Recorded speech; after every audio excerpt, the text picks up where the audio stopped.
What up, everybody? It's Samantha, and it's another Samantha, and I'm Amir, and today we are doing chai with the Khelas, with the Khela Meets World. And what are we talking about today? So today we are going back in time because once upon a time, like a few months ago, we did a How We Met video, which you can watch right here. And we decided now that we're married and everything is official, we wanted to kind of go back, reflect on that, and go into a little bit more of the juice. The juice.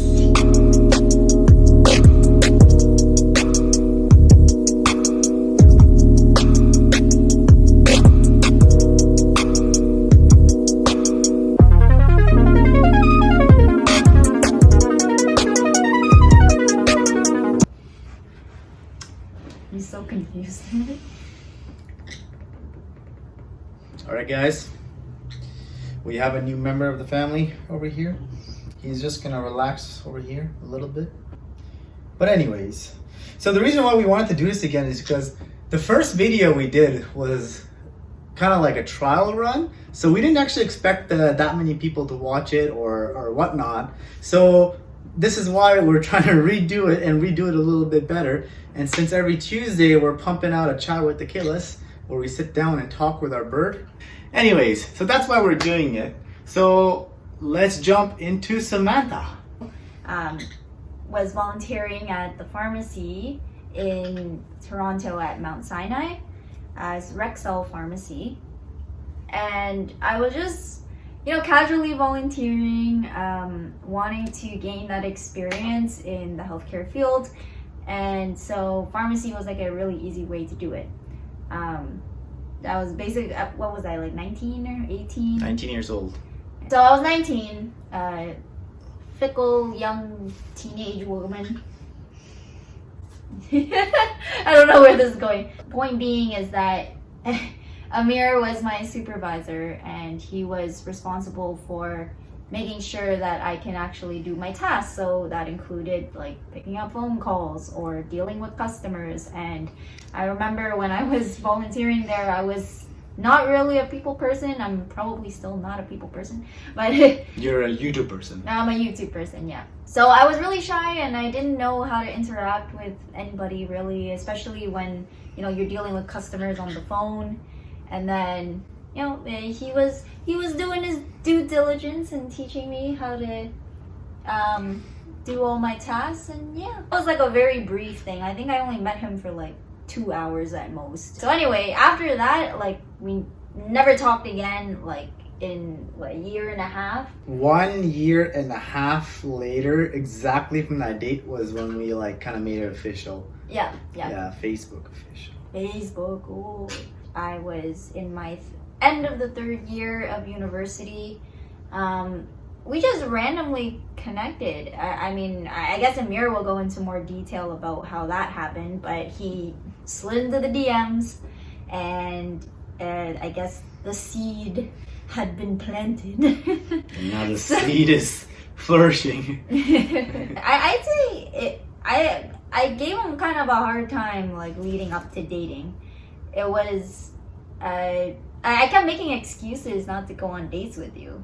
Like it was always like, oh, I had to study for an exam, like the smart girl I am.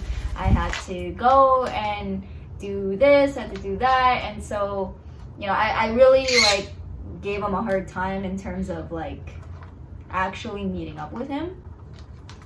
But, at the end of the day, here I am. So I'd say about a month of that, like courting, is that what it's called? Is that what it's called? I don't know. So I've never really used that verb before. About a month of courting where like Amir was trying to get a date with me, and then I wouldn't. It was only until our first date was what? April something? 8th. April 8th.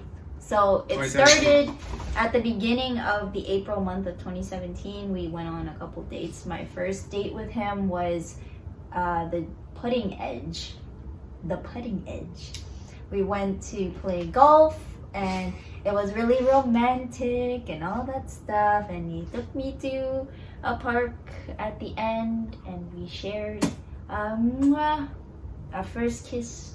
And oh, I'm sorry, buddy. And yeah, we went on several other dates after that. Oh, this guy is.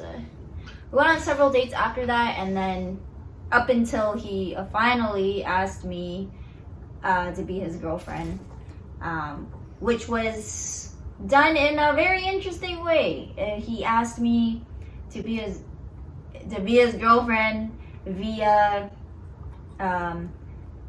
I think you sent a text message, and you also like wrote a little note and put it in my pocket without me knowing, and I have no idea how, and that is a little bit concerning, because if someone is able to sneak a note into my pocket, then somebody can steal my phone.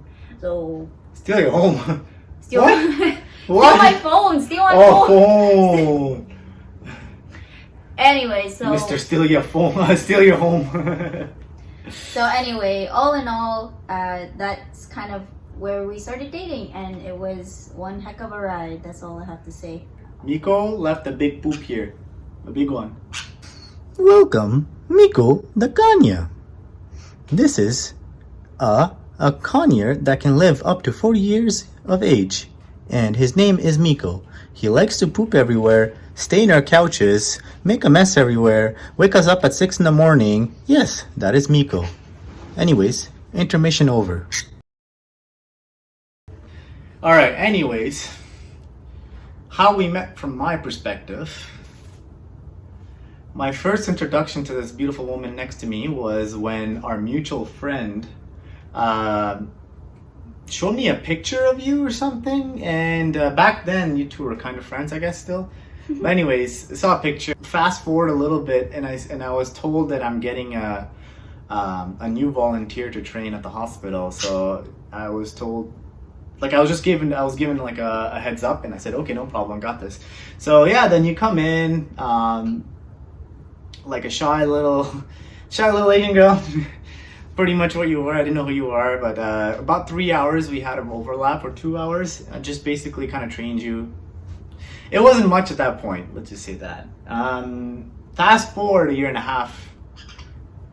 That's when I was talking to another mutual friend of ours, and she told me to hit you up because she knows she knew I was single. She's like, oh, you should talk to Samantha, and so my friend says she's the type of person that goes to clubs, dresses up. That was like the complete opposite. I was like, okay. So later that night, I was just driving with my cousins, and I was like, oh yeah, I should hit up Samantha on Instagram. So I just slid into DMs. What was my first message? Do you remember?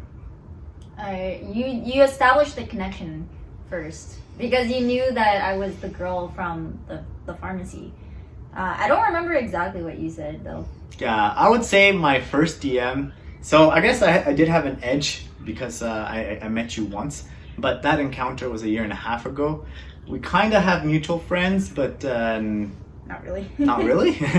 And when I sent the DM, I was pretty forward with the way I communicated on Instagram. I didn't really leave space to assume that I was just trying to be your friend. Yeah, that's true. Yeah. So I was very clear with my intentions in the messages, and I kind of secured in the next 5 days. I kind of secured. Oh, let's just meet up in the pharmacy building because I trained you in pharmacy. So let's meet up in the pharmacy building for a little bit. So which ended up happening. We met for the first time, and that day I kind of like trapped you. So basically, I gave her my fob. So I gave her my keys, and I had to go to like an exam. So I just gave her my keys. I told her to stay here, and I went to go write my exam, and I came back. It was actually like 4 hours later or something, or 3 hours later. And yeah, so I kind of trapped her in my building with my keys, and I came back. Good thing she didn't run away. And then we just talked, and from there on, I would say I was still kind of like forward with my communication. I try to like meet up more. I got probably canceled on like a handful of times for like last minute cancellation. Oh, I had to go buy a new fish. What? You're still holding Had on to to buy that a new thing. fish? What else was there? I mean, there were times I'm that tired. Like a lot of cancellations. There's basically a lot of cancellations. I had to study was my most famous one. So basically, moral of the story is, you guys, you miss 100% of the shots you don't take. Yeah, several cancellations. Just I kind of like stayed true to my intentions, and eventually started dating. You know, we did the pudding edge date. We did a few more like dinner dates. Then movies. I changed my contact name on her phone to like, will you be my boyfriend or something? And I called her. She got the message. Oh my god! Wait, what was it? Anyways, I did something like that. I called her. She saw it. And then at the same time, I thought it might have messed up, so I slid a note in her back pocket, in the jeans, or whatever you were wearing, saying the same thing. You don't remember what I was wearing the day you asked me to be your girlfriend? I don't have very good memory of clothes. The only reason why I remember what I wear is because you remind me. Anyways, so we started dating, and overall, pretty good. Pretty good. Even during our first date, I stayed true to my intentions. I told her we're gonna have a Sikh wedding. We're gonna have the church wedding. Not the first date though. It was first like, date. After he asked me to be his girlfriend. Yeah. He like spiraled into the whole like marriage thing, and I'm like, what? See what? I do agree that you were very forward, and it was very. It's not even like you were forward. It was more so you definitely approached it in a way that you weren't trying to be friends. You were. I didn't leave room for misinterpretation. Yeah, like you didn't give me a chance to friend zone you. That was basically what it is. It's like, okay, I'm interested. You in it or you're not. And at the time, for me, you were like, no. Then I asked it again. Then no. Okay, then finally, yes. To be fair, I would say that I was interested. I saw your profile picture. I thought it was nice. I thought you looked handsome, whatever. I did see some earrings, which I was like, I don't have any. Kind of questioning. I had 2 studs. Yeah, I used to have 2 studs. I had to And look now past it's the that. biggest stud. Anyway, I was interested like off the bat. The only problem was that, you know, I wasn't too sure about like what his intentions were. Like, we did say it's clear that he's interested, but like, is he interested for the long run or is he interested for fun? And that part was unclear. And being that it was like my first encounter with him since like a year and a half ago, I don't know anything about this person. It's basically just meeting someone new. I had to tread water very carefully. Let me ask you a question. Yes. Were you worried about my race, my background at the time? Honestly, when we first started, I didn't know whether we were gonna last that long. So. You thought I was a fling? Yeah. You thought I was a fling? No. I'm kidding. No, I would say like it was something in the back of my mind, but at the same time, you just seem way too Canadian for it to be an issue. Like, you know, this guy came to university, he speaks full-on English, like he's perfectly like Canadian. So when he told me that he's like, oh, he's Punjabi, I'm just thinking, oh, I have a lot of those in Brampton. So yeah. it never really worried me. Only until we were like in it. When we were in it, then that was when I like really thought about it, and it started to show itself throughout the entire relationship. In terms of my end, I wasn't really worried at any point in time about race or background or Vietnamese or whatever means. Well, of course, because you didn't have to worry. Why not? Well, I mean, what's Vietnamese? Oh, well, I guess mean, you never really okay at that. Why would Fair, mind you, he didn't know anything about my parents, and he didn't know like if they were modern or not. So, yeah, I guess it's a fair assumption. Yeah. I mean, why did you have to worry? We both didn't have reason to worry. Well, I mean, with fairground. Indian culture, it's quite famous. I think it's generalizing.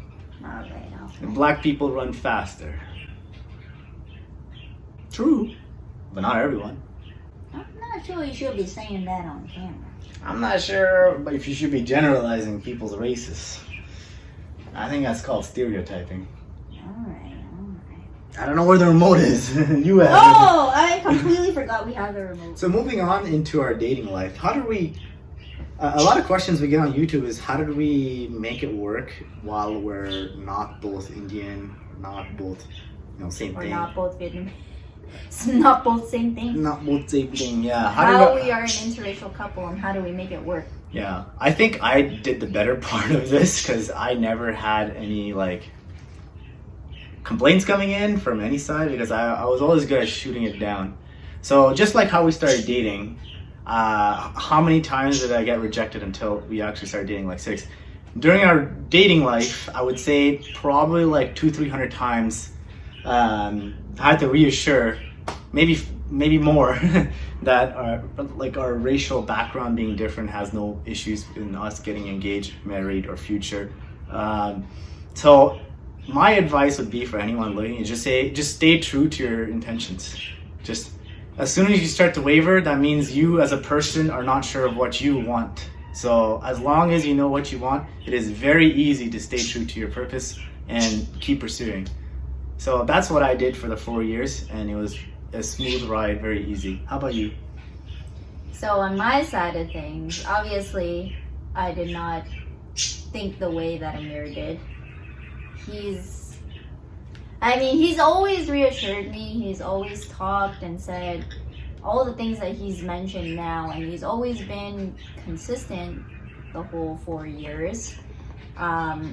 It's just, external factors that kind of wave or influence, and I guess I don't have that same willpower as you do, because it's coming from family or it's coming from people who are important in my life, and hearing those things throughout the years was definitely a huge struggle, and especially because there's really no way of proving it until it actually happens. So I'd say for the last 4 years of dating Amir, every single time I had to hear that he's going to get an arranged marriage, he's going to go and be with an Indian girl, he's going to break up with you because his parents are not going to approve you or not going to accept that you are not the same race, and all these things that kind of happen in Indian culture and most popular. And honestly, I sort of got it. Like, I know where my parents are coming from. They're mostly just worried about me getting hurt. And yeah, our love is true. Our love is great. But there are stories where family kind of takes over influence and we just don't know, right? And it's very popular among Indian culture. So in my mind, I had that worry moving forward. But at the same time, I believed in us and I believed in our relationship. And that's ultimately what carried me through those past 4 years, even though I was kind of a headache. I was like, is it actually happening? Do your parents actually are they okay with this relationship? Are they happy? Is everyone fine and dandy? And it just ended up being okay, and everybody is great. So ultimately at the end of the day, it was kind of just my worry, it was my family's worry, it was an accumulation of things, but you proved yourself, so he's okay. Well, yeah, easy peasy lemon squeezy. So yeah, we decided to get engaged. We got engaged after we decided. We made things happen. Mm-hmm. We were a COVID wedding. It was a year of engagement. After the year, we were still in lockdown, so we just had a maximum capacity of 10 people. at the ceremony, but we have delayed the big ones for August and some next year. And yeah, so we got married, we moved in, we are living together now, happily married.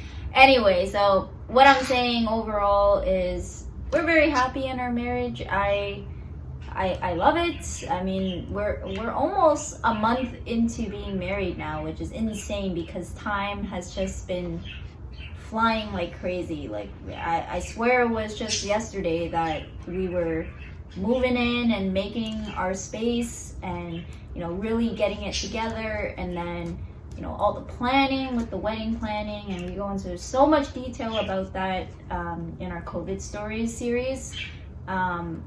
But it's just been such a ride, and we absolutely love marriage, and wouldn't have it any way else. Yeah, and guys, let us know what you like about our channel, because we initially wanted to start this after we get married, but I was like, I'm not waiting anymore. Let's just make things happen. So we started early. But I want to know what you guys, give us your real feedback. We read the comments. We try to incorporate it, and we rely on you guys. Some comments said they want to see our birdie. So this beautiful little birdie we got after we got married is amazing. Look at him. Look at him. Oh. Yeah, so let us know what you guys think. We're open to all the feedback. We're happily married. All right, guys. Thank you for watching. Like us on YouTube. Like this video. Subscribe to us on YouTube. And hit that whatever bell notification thingy.